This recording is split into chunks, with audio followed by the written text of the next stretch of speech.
जय हिंद, नमस्कार दोस्तों। आज हम समझने वाले हैं कि बीएससी नर्सिंग क्या होता है। दोस्तों, बीएससी नर्सिंग क्या है, इसके लिए योग्यता क्या होनी चाहिए, एज लिमिट क्या होती है, फीस कितनी लगती है, इसके करने के बाद आपको नौकरी कौन सी मिल सकती है, सैलरी कितनी होती है, फार्म कब आता है, कोर्स ड्यूरेशन क्या होता है, इसके लिए इंट्रेंस टेस्ट क्या होता है।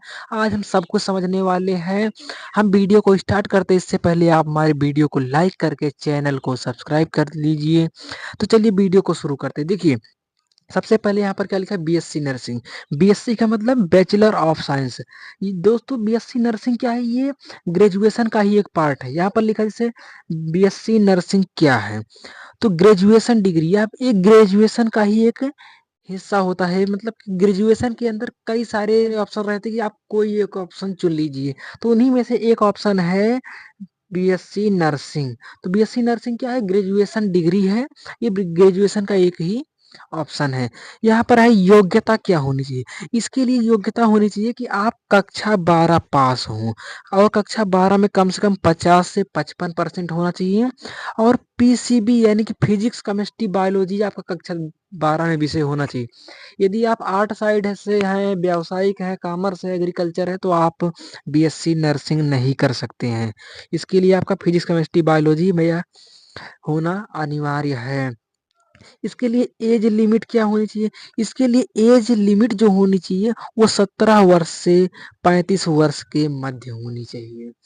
फीस कितनी होनी चाहिए, फीस जो देखिए, अगर आप प्राइवेट स्कूलों में पढ़ते हैं, प्राइवेट स्कूल में अगर आप एडमिशन कराते हैं, तो वहाँ 1.5 लाख रुपए से 4 लाख रुपए तक लग सकते हैं। और यदि आप सरकारी स्कूल में पढ़ते हैं, तो वहाँ पर 40,000 रुपए से 80,000 रुपए तक ही लगेंगे, और इतने में ही आपका सिलेबस कंप्लीट हो जाएगा, यानी कि यह डिग्री आपकी कंप्लीट हो जाएगी। इसके लिए सैलरी क्या होती है, सैलरी देखिए, सैलरी जब आप शुरुआत में नौकरी करोगे, बीएससी नर्सिंग के बाद यदि आप नौकरी कोई करते हो, तो शुरुआत में जो होगी सैलरी 10,000, 15,000, 20,000 ऐसे ही होगी। लेकिन अगर आप 2-3 साल तक इस नौकरी को करते हो, तो आपके पास अनुभव हो जाएगा, एक्सपीरियंस हो जाएगा, तो आपकी सैलरी 70 से 80,000 रुपये तक कर दी जाएगी।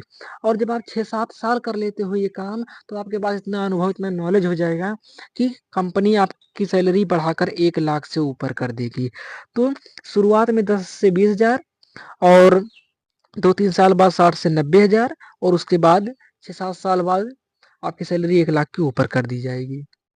देखिए, यहाँ पर देख लेते हैं नौकरी। यदि आप बीएससी नर्सिंग करते हैं, तो आप कौन कौन सी नौकरी कर सकते हैं। देखिए, आप जैसे प्राइवेट हॉस्पिटल में भी काम कर सकते हैं, या सरकारी हॉस्पिटल में काम कर सकते हैं, नर्सिंग होम में काम कर सकते हैं, या पैथोलॉजी सेंटर में आप काम कर सकते हैं।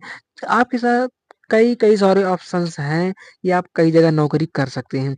इसके लिए फार्म कब आता है, तो फार्म देखिए, फार्म हर साल फरवरी के महीने में आता है।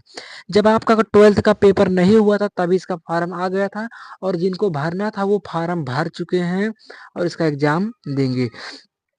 इसका कोर्स ड्यूरेशन क्या होता है, इसका कोर्स ड्यूरेशन ये 4 वर्ष का कोर्स होता है। यदि आप बीएससी नर्सिंग करते हैं, तो बीएससी नर्सिंग 4 वर्ष में कंप्लीट होगा। और अगला है एंट्रेंस टेस्ट, यानी कि आप जैसे बीएससी नर्सिंग करना चाहते हैं, तो आप कौन कौन सा एग्जाम दे सकते हैं। तो आप नीट का एग्जाम दे करके बीएससी नर्सिंग कर सकते हैं, या सेंटेक एग्जाम दे करके बीएससी नर्सिंग कर सकते हैं, सेट एग्जाम दे करके कर सकते हैं, बीएचयू एग्जाम दे कर सकते हैं, और आईटीएम या नेक्स्ट एग्जाम दे करके भी बीएससी नर्सिंग आप कर सकते हैं। दोस्तों, आपके पास चार चार एंट्रेंस टेस्ट, आप चार में से कोई भी एक करके आप इसका बीएससी नर्सिंग का फॉर्म भर सकते हैं, एडमिशन ले सकते हैं। तो दोस्तों, उम्मीद करता हूँ आपको बीएससी नर्सिंग से रिलेटिव सारी जानकारियाँ मिल चुकी हैं। यदि कुछ छूट गई हो जानकारी, तो आप कमेंट बॉक्स में पूछ सकते हैं। मिलता हूँ किसी नेक्स्ट वीडियो में, तब तक के लिए धन्यवाद। जय हिंद, जय भारत।